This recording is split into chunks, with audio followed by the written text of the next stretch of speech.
Այս ԿՊԱ-կանը Թալինի քաղաքապետ Տավրոս Ափեյանը, որ մայր տաճարի դեմ պայքարի ակտիվիստներից է, 2 օր առաջ էլ խոչընդոտել է Թալինի եկեղեցում նռնորնեքի ծեսը։ Նա իշխանության հովանուտակ անցած ու կարգալույծ եղած նախկին քահանայի հետ պահանջել է, որ նռնորնեքի կարգն անցկացնի նախկինը, Արամայիս Թախմազյանը, որ միացել է Մայրաթորի դեմ Փաշինյանի պայքարին։ Մենք ասացինք, որ մեր եկեղեցու կանոններին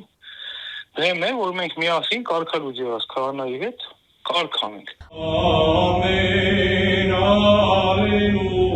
Արագածոտնի հոգևոր հովիվները, որ պետք է սկսեին ծեսը, չեն համաձայնել մասնակցել կարգալույծ Տեր Թադեի արարողությանը։ Ամբողջ կազմով դուրս են եկել, հավատացյալներն էլ հետևել են հոգևոր հովիվներին։ Ազատությանը պատմեց Տեր Փարենը։ Եվ որպեսզի մենք չասենք մենք ենք անում, իրենք չասեն մենք ենք անում, մենք դուրս ենք եկել, իրենք արել են այդ արարողությունը, հետո դուրս են եկել, մենք մտել ենք ժողովրդի հետ արարողությունը կատարել ենք ու նուրը բաժանել ենք ժողովրդին։ Արագածոտնի հոգևորականներից Տեր Փարենն ու Թալինի եկեղեցու հոգևոր հովիվը Տեր Հայկը առաջարկել են, որ կարգալույծ եղած քահանան չանցկացնի ծեսը, չեն համաձայնել, որ անախորժություն ու բախում չլինի, ասում է, դուրս են եկել եկեղեցուց նախկին Տեր Թադեն, Թալինի համայնքապետն ու իրենց հետ եկած մարդիկ միջոցառումն արել են ու հեռացել։ Եկեղեցու օրինական սպասավորները նրանցից հետո են միայն կարողացել նռնորնեքը անցկացնել։ Մենք ուզեցել ենք սկսել,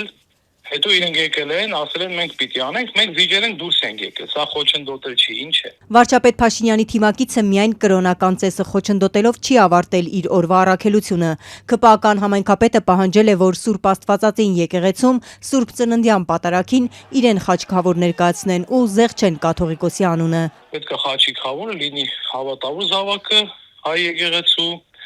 ընդունի եկեղեցու ավանդույթները, նիստուկացը եւ նվիրապետությունը։ Հայաստանյաց առաքելական Սուրբ եկեղեցու օրինական գործունեությունը կրոնական ծեսը խոչընդոտելը քրեական հանցագործություն է։ Դեպքի հաջորդ օրը հայտարարեց Արագածոտնի թեմը։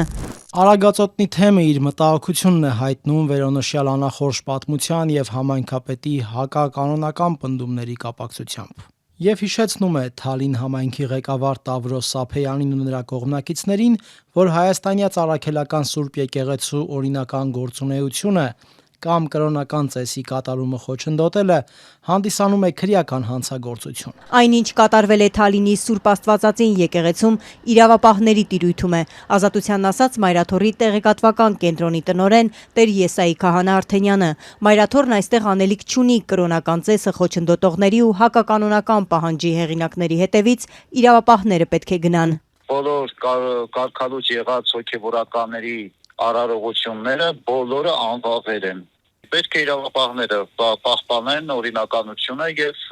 բնականաբար այդ հայտարարության հիման վրա որոշակի իրենք եզրակացություններ անեն։ Ըստ քրեական օրենսգրքի կրոնական կազմակերպության օրինական գործունեությունը կամ կրոնական ծեսը խոչընդոտելը պատժվում է ընդհուպ ազատազրկմամբ։ Թալինի եկեղեցու միջադեպից 2 օր է անցել, ինչ են արել քննչականն ու գլխավոր դատախազությունը։ Քննչականից փոխանցեցին, թե միայն թեմի հայտարարությունը պատշաճ հաղորդում չեն համարում։ Պատշաճ հաղորդում ստացել են, թե չէ, կասեն հունվարի 5-ից հետո։ Մինչև իրավապահ մարմիններից պաշտոնապես կասեն, պատրաստվում են ընթացք տալ Թալինի ԿՊԱ-կան համայնքապետի վարքին ու հակականոնական պահանջներին, վարչապետ Նիկոլ Փաշինյանն արդեն ուղերձ հղել է։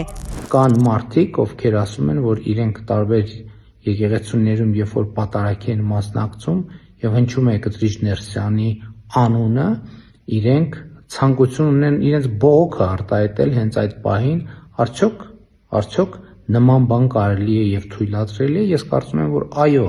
նման բան կարելի է եւ թույլատրելի է։ Այս իրա լայվը արդեն քեդոին հետապնդելի արք, որովհետեւ ինքը ինչ անում։ Ինքը զանգվածային կոչեր է անում անկարգությունների։ Ինչ անշակում անկարգություն։ Այսինքն հստակ եղած կանոններից դուրս որևէ բան անել։ Լուսավոր Հայաստան կուսակցության առաջնորդը Փաշինյանի ելույթից եզրահանգում է։ Չնայած քրեական օրենսգրքում նկարագրվածին, Փաշինյանը եկեղեցիներում զանգվածային անկարգությունների կոչ է անում ու այս նույն ելույթով վարչապետը իրավապահներին ուղերձ հղում անկարգություն անողներին հանգիստ թողնել։ Ժողովրդին ասում գնացեք եկեղեցիներ եւ այդ ծեսը խանգարեք։ Եվ սրանով նաև ուղերձ է տալիս իրավապահ մարմիններին, որ այդ մարդկանց չկպչեք։